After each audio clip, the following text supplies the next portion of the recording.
Okay, I grew up on the East Coast, Baltimore and Philadelphia. Went to school in Iowa. Came to Cleveland as a Vista volunteer, which was like sort of a domestic Peace Corps, and was here for a couple of years, and then went to graduate school and moved back here in 1976. Started teaching part-time at Tri-C, an interdisciplinary social studies class.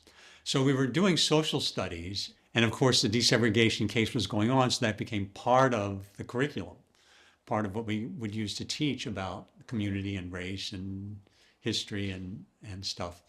And at the same time, I was living on the near west side in a commune. And there was another commune around the corner, and Michael Charney lived there. And Michael Charney was a teacher, activist, leftist, radical, but a good friend. And he was very active in social justice issues, and especially in adapting to the desegregation order. And he was very clear that he did not support busing, but he recognized that busing was the reality. The important thing was to adapt to that reality, to make busing and desegregation as positive an experience as possible for students, so that Black students and white students from different parts of town could actually get the best possible education. And so that's how a bunch of me and my friends got involved in Welcome, West Side, East Side, let's come together. And there was a big demonstration where people from the West Side marched, people from the East Side marched, and they met in the middle of the Detroit Superior Bridge as sort of a reconciliation point. And that's how I became involved in that. After I had kids and realized that Tri-C was never going to be a full-time job, I went back to school and got my teaching license and started teaching in Cleveland and taught in 6 or 7 different Cleveland public schools, East Side and West Side, and experienced the effects of the desegregation program. Well, it's really interesting. And Cleveland was, I guess still is, really racially divided. East Side, West Side, Black and white. And in the neighborhood I lived on, the near West Side, there were African Americans, but they were really pocketed in public housing projects. And it was interesting that when I left Cleveland and went to Philadelphia, I was really surprised at how less segregated Philadelphia was, and how there were Black people and white people in the same neighborhood. And nobody thought there was anything odd about that. I saw a real strong difference in what life could be like. And then coming back to Cleveland, I came back to that. Although it was interesting teaching at Tri-C Metro, I really felt like that was a protective bubble where almost all the students were African American, but as a white person, I felt perfectly welcome and felt perfectly at home. And it just was really different from the rest of the city. It just felt really comfortable. As far as Welcome, I feel like it didn't reach a lot of people, that there was a lot of animosity and opposition to desegregation, and Welcome barely scratched the surface. I mean, I think it may have made a difference to students who experienced it more directly, but I think for the wider community, it had not a lot of impact. I think it gave them a vision of what could be, and it provided some role modeling. Here are adults who are Black and white, and they're working together to make an environment that's good for students. That was helpful for students who experienced it. There were a lot of politicians, especially white politicians, who really used that as an issue to build up their support. And there were a lot of people, I think, maybe not a lot of people, there are some people on the school board and in the administration who used busing as an excuse. If anything went wrong, blame it on busing. If there are any problems in the schools, it's because of busing. And so people didn't take responsibility for things that were going badly that may have had nothing to do with desegregation, and problems in the schools, problems with things like attendance and truancy and graduation rates. This was before testing, so there wasn't any testing involved. And then there were also economic problems in the schools. and that got blamed on busing. So I think that for a chunk of years, there was a real neglect of positive leadership in the schools. And that's, it got blamed and was a way to avoid dealing with real issues. That was 1989. I was teaching at West Tech High School. It was, I believe, the largest high school in the district, and it was also the worst in any kind of metric. The principal admitted that. He says, we got the lowest graduation rate, we got the highest dropout rate, we got the lowest grades, grade point averages in the city. And he said, but we're not that, we're better than that. It was very chaotic. It was like a really chaotic school. I don't know if you remember the old Welcome Back, Kotter TV show. It was like a sitcom about these crazy, silly high school kids. And that's what it was like. It was like crazy. Class would be in session, but there'd be kids all over the halls. I remember once nobody showed up to my class. And so I went out to look for them. A kid in a stairwell, a kid in the parking lot, a kid in the cafeteria, drag them back to class. I was dragging one of my kids back to class. The assistant principal said, I'm taking this kid to in-house suspension. And he, 15 minutes later, he comes back to class. I got tired of being in-house. And I decided to come back to class. Oh, it was really mixed. It was really mixed. I would guess it was about 60% African-American. There were a lot of Hispanic students, and I think they really adapted. My impression was they really adapted. They were really well accepted by other students and felt really comfortable. On one hand, I felt like I knew that I was going into a really racially divided environment, that my African American students were not always going to take me at face value. Yeah, I guess I needed to prove myself, that I was somebody who cared about them and respected them and wanted them to do their best. I also knew that I had some work to do in terms of having all the students feel comfortable and feel comfortable with one another. And this developed later on. I felt knowing, I hate to use the R word, but knowing that we're in a really racist environment, a racist society, that I needed to really prepare my African American students for that. I knew I had to handle them very gently.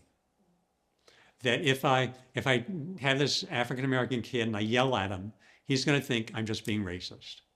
So I have to build up a level of trust before I can yell at him. And I had one kid where that happened. It was great.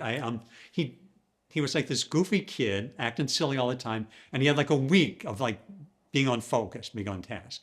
And so I dragged him into the office to the principal. I said, this kid is doing really, really well. He's doing really great. So I praised him in front of the principal. And the next day he was totally off the hook. So I figured I can yell at him and he knows that I'm doing it in the context of respecting him and caring about him. But I had to be really careful up to that point. But I also, first of all, had to give them the very best academic preparation I could, have high expectations of them, try to encourage integrity and self-respect, but not self-respect by giving them a pat on the back no matter what. It needs to be based on something real. I think that, the schools resegregated and the state disinvested in public education. They're definitely worse off than they should be. Whether they're worse off than they would have been, I don't know. My sense is that the staff in Cleveland Public Schools, or the schools I've been in, have really gradually gotten a lot better at people working together and respecting one another, communicating together, working as a team. I mean, I've been lucky in the last two schools I was in, that was really, really true. People really respected one another, and people really respected where each other came from and listened and worked together as a team and supported each other. And I'd like to think that happened across the district. So I think that was one really positive thing. The resources were so unequally divided before desegregation. And even though the resources in general are a lot less now, because the district and the city are much poorer, I think they're more equally distributed. Yeah, it's hard to believe it was 50 years. It really is. And one of the things is it's great to run into students who say thank you for what you did for me, and to talk about how what they learned made a difference in their lives. And I think about the kids who fell through the cracks. Lots of kids fell through the cracks, and just like it's like so scary and depressing. I had a student from School of the Arts who went to Kent, and she invited me to her graduation. And it wasn't the bigger graduation, it was like the minority graduation. And there were about 110 students, because it was like December. And of that 110 students, there were about 5 men. And I thought, oh man, where are these guys? Where are they? It was sad, and it made me feel like we as a community had really failed.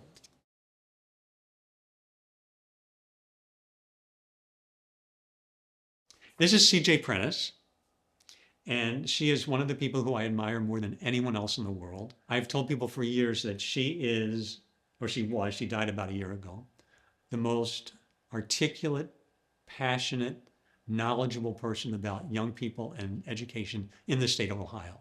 No question. She was an activist who started working on desegregation, and she met Michael Charney, and they just found out that they were working on the same thing and they had the same goals, and they became friends and colleagues, and they got married. And Michael was a teacher and CJ was a politician, and she became a state rep and then a state senator, and always, always, always advocated for youth and for education. 2 stories about CJ. One is her husband Michael is Jewish, and he's from Boston. And so when Hillary Clinton was running for president, CJ was supporting Bernie Sanders. And somebody said, well, why aren't you supporting the woman? And he said, well, I'm married to Bernie Sanders, because Michael was just like Bernie. He was like this radical Boston accent Jewish guy.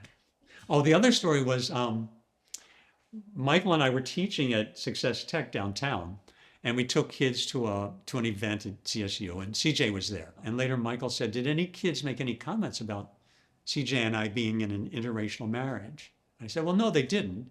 But I could never understand how you and CJ stayed together, because you both had such strong opinions and no hesitation to express them. How did you manage to not kill each other over the years?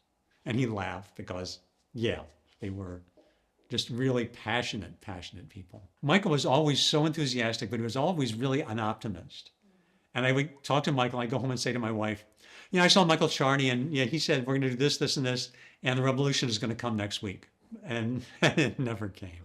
But I think, the struggle goes on, and the fact that we're still struggling doesn't mean that the struggle in the past wasn't useful. It was people who had been aware of the civil rights movement. And so it was a lot of that language about freedom and equality and opportunity and brotherhood. And the other thing that I think I want to say is that I think that the desegregation order looked at schools in isolation and didn't think about how part of the responsibility for segregation was the whole city. And the city and the city government should have borne some of the responsibility for desegregating the schools. And they didn't. I think it should have looked like trying to stabilize racially mixed neighborhoods and trying to encourage racially isolated neighborhoods to become less isolated. Like today, I see people using tax abatement to build condos in upper middle class neighborhoods. And meanwhile, you look at impoverished neighborhoods that look like deserts. And the city isn't doing what it needs to do to lift up impoverished neighborhoods or struggling neighborhoods and lay the burden on upper middle class neighborhoods. And so I think that strategy should have been more than just the school district.